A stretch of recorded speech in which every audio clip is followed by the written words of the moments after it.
A pleasant day, ma'am and sir. I am Marifil Dimarsan from Nagilian, La Union.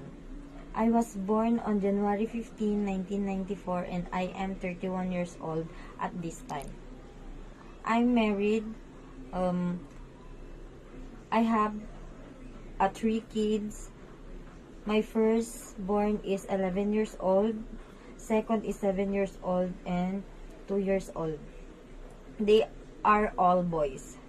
I am a high school graduate, but I did take a TESDA, which is a government agency in the Philippines that is providing setting skill standards and certification. The training that I take was basic computer and cosmetology.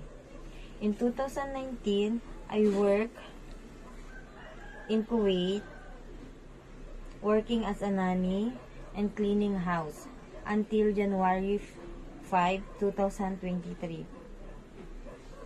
I taking care newborn baby, toddler, which is a 5 years old and 8 years old. I am willing to take care of your kids, to clean your house and wash your clothes. I want to work in Hong Kong because it offer better job opportunity. I want to provide a stable income for my family, and working there will help me support their needs. And I want to work in Hong Kong to gain more experience. Employers, they value good work and proper training. Ma'am and sir, I hope you will consider me. I am ready to take on the responsibilities and I am committed to doing my work with honesty, dedication, and respect.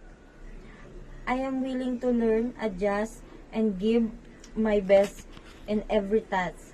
Thank you so much.